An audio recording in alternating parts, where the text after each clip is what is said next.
Welcome to part 6 of our Siboor Voron V0.2 build, where we focus on the electronics and first print. We start with the rear panel, and here I've installed the spacers for the MCU.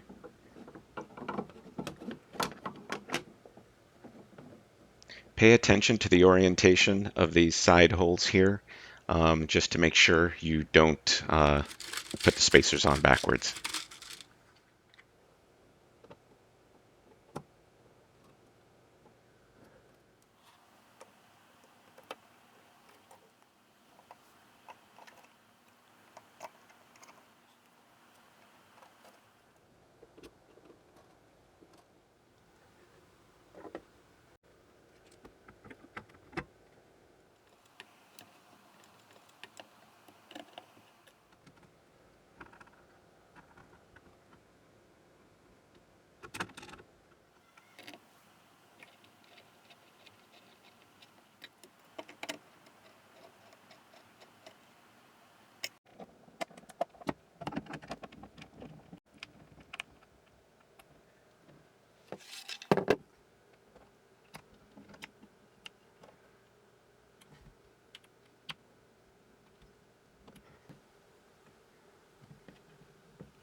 Here I'm installing the power cables.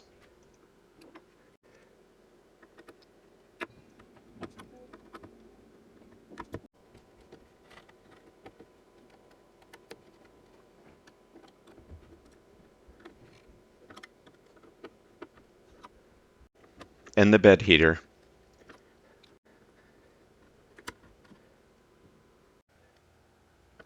From here you should follow the enclosed wiring guide to show how all the cables connect to this MCU. It's a mellow fly board. You can also find documentation online.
I need to clean up this mess.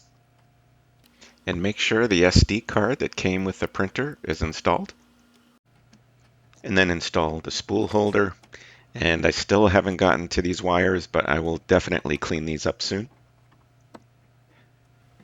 And I'm a firm believer in wired Ethernet. Although there's a wireless adapter here, I'll be using wired. And then once you've double checked all the wiring, turn it on. You may have to wait a minute or two before you see the screen light up, but you should see something like this. Here I'm attaching the knob, but it was a very, very tight fit, and I was worried about putting excessive force on the circuit board.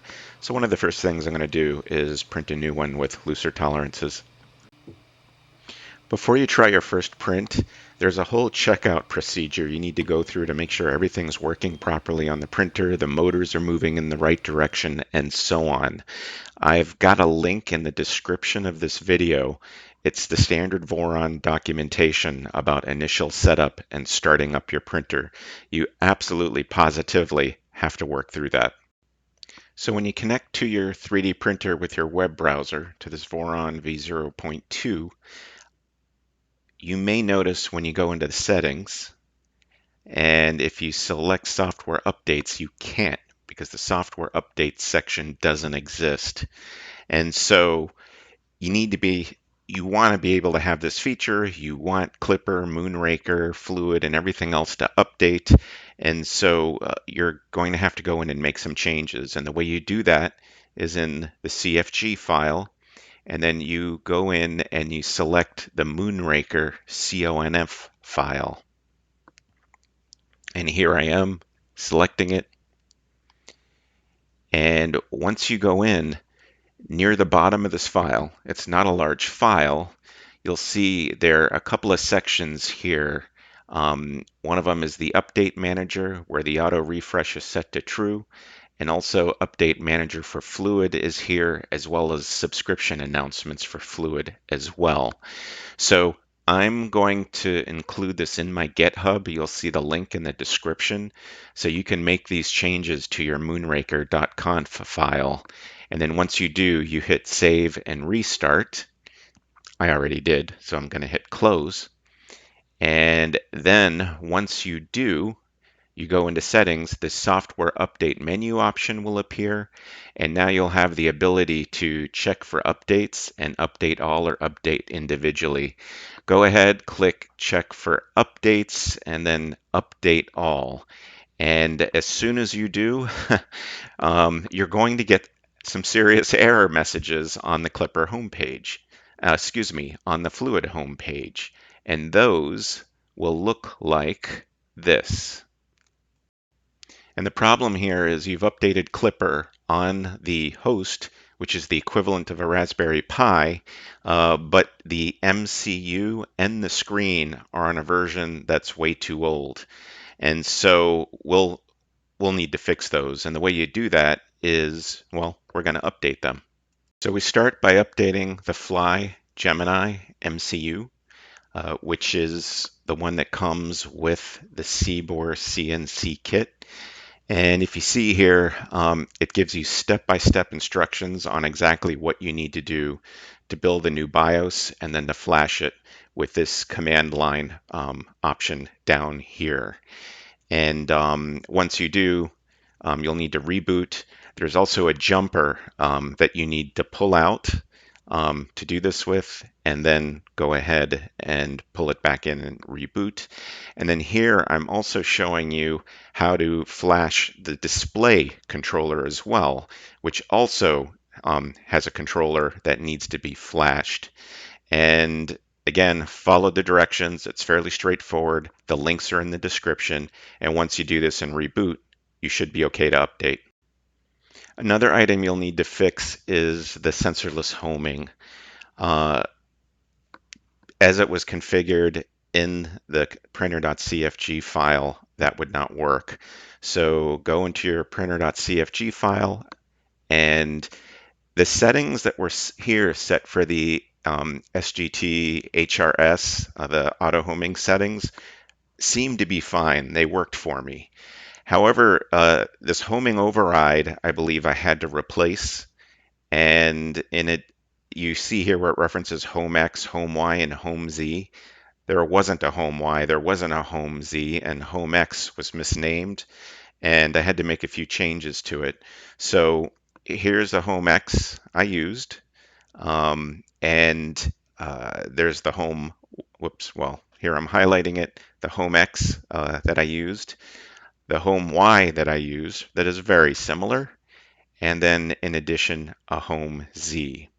Um, I also, during the initial setup, had to go in and set up and improve the bed screws macro here as well in the startup file. And so you should probably go do the same. And once you're done with this, you can hit save and restart. I'm not going to. I did that already. And then you can continue to go through the initial setup and startup of your printer. And homing should work for you at this point. All these configuration file changes I've placed in my GitHub. The link is in the description of this video. By all means, please feel free to go in and take a look, copy if you need to. I do give you a bit of warning whenever sensorless homing is there. Please be real careful with the settings and make sure you follow the Voron directions on the setup and configuration of sensorless homing. I would really hate it if you damaged your printer due to an incorrect setting. My settings may not be exactly the same as yours. Also, make sure you go ahead and, well, hopefully before you installed, that you pre-lubed everything in terms of the rails. And then the other bit of advice I would give you is there's actually two sets of instructions here. One of them are the official Voron instructions, as well as some additional ones by Siboor. In between building this and moving back and forth with the directions, I mistakenly forgot to install the LED lighting. Please don't make the same mistake that I did. And please be real careful there. But otherwise, I gotta say, so far this has been a great build. I love the CNC parts because there were almost no heat set inserts to insert, which I hate doing. And it was also just really, really nice not having to print all those parts as well. It feels like a really solid, strong printer. As you can see, it's not fully tuned, not for both performance and speed, as well as quality, but the first print coming off this came out great. I've really got no complaints. And so in future versions of this video, I will be doing some tuning, resonance testing as well, which you see I didn't install that controller as well, but I'll do that later. And I'd like to later on publish some numbers to see just what acceleration is this capable of, especially with the CNC aluminum parts. And other than that, if you have any questions, feel please to add to the comments. Make sure to check out my GitHub for these files. And if you have found any of this video useful, please, when you get the chance, hit the subscribe button. And that way you can stay informed of any future videos or updates. I highly recommend this kit. I think Siboor did a great job. I think the quality of the parts has been great. I've really got no complaints whatsoever. I think it's a great printer, and I highly recommend it. Thank you.